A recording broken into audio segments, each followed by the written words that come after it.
Ukhozi FM lo hamba phambili masukume sakhitheke wow sesekubangani bethu ke ngaso lesi sikhathi siyokhuluma ke indaba ke ezinhle ezenzekayo emkhandlwini weTheku njengenjwayelo ke mlalelo Ukhozi FM ke ukuthi njalo makulo esibili samukele ke imehlo niphekile kamasipala weTheku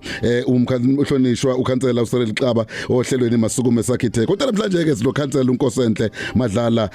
ongusihlalo ke we-Governance and Human Capital onathi ke namhlanje hloko asikubikelele sikwamukele kuKhozi ekseni namuhla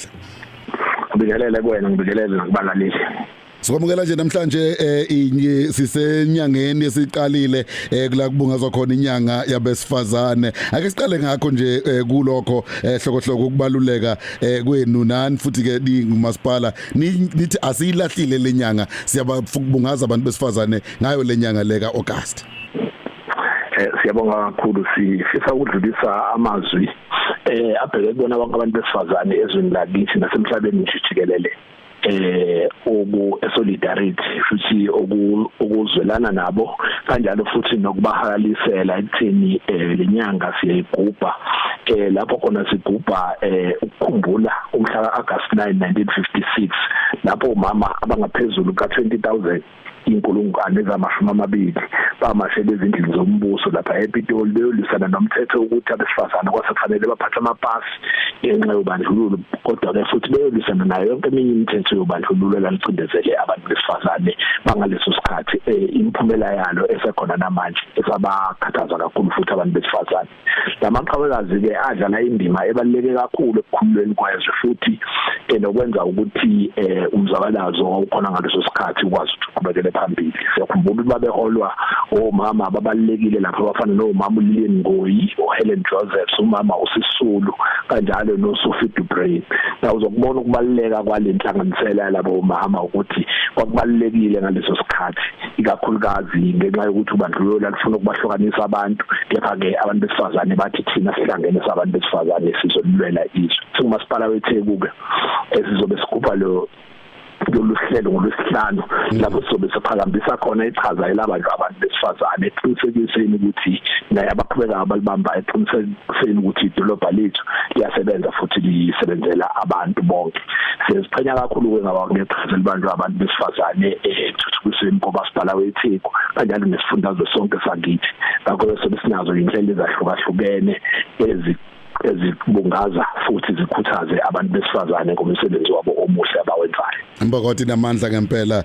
hlokohloko ke sikeneni ke kwenye into engiphinde ngayibona enhle kakhulu ngesonto edlule sibonile umeya hambela eSt John's Apostolic Faith Mission eClermont la egcine kunikezela khona ngetitle deed sinike isithombe ngokubaleka kwalolu hlelo ukuthi kwenzeke kanjani kube yini inhloso yakho. Siyabonga kakhulu cha simbonile umeya weTheku hamba nezinye izikhulu zeTheku namakhansela behambele endaweni eseClermont beyonikezela ngomhlaba ebandleni labaSt John lolu ke uhlelo lomkhandlu weTheku solukusaluqala lapha ngabo 2021 lokuthi sibuyisele umhlaba kubantu amabandla ke bithi amasonto amathempeli amasinagoge amamosque nezinye indawo zokuthandazela zonke siyifakile inhlelweni zethu kumanje sesikhiphe amatayitela amaningi kakhulu siwanikeza abamabandla ukwenzela ukuthi kube ingxenye lolu hlelo lesi lokubuyisela umhlaba kubantu ababephuciwe ngesikhathi zobandlululo zokhumbula ukuthi ngesikhathi zobandlululo besinganikeza amatayitela besinikeza ama-permission to occupy uthola ukuthi seneminyaka ngeminyaka nihlele endaweni anikwazi ukuraise capital ngenxa yokuthi aninaso isiqinisekiso sobunikazi bomhlaba so ke kuyasijabulisa kakhulu njengamanje ke angaphezulu ka300 amasonto sabahlonza ukuthi ahlomule kulolu hlelo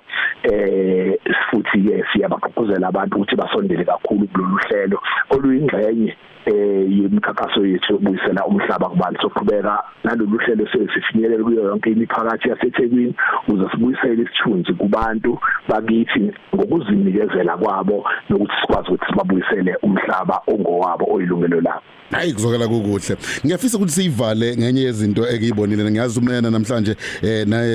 nabanye bakumasipala bamatasa njengalokhu ke kuyiwa lapha ke eNanda ku Ward 55 ukuvula umgwaqo eMshayazafe uphinde futhi ke wethuleke izindlu eseyilungisiwe eNewtown A naseNewtown B. Ungasikhela phezulu nje lolu hlelo lolu olwenzeka namhlanje.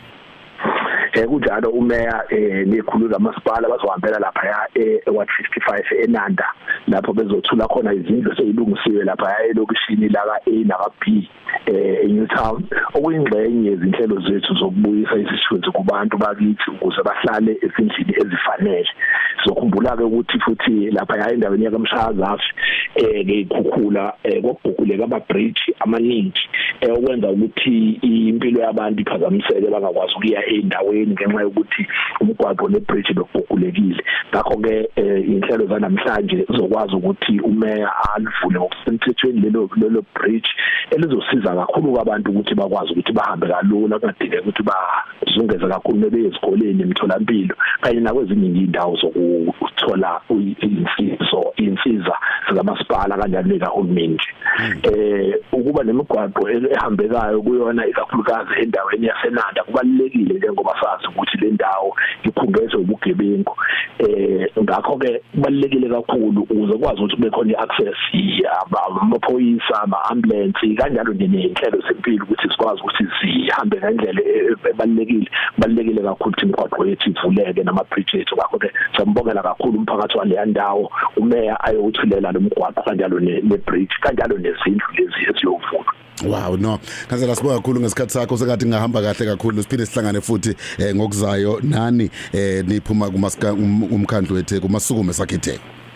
Siyabonga kakhulu. So khona njani kumhlonishwa ukhansela ke uNkosenhle Madlala uchairperson ke we Governance and Human Capital lapha na kumasipala wethu besithi ke masukume sakhitheke.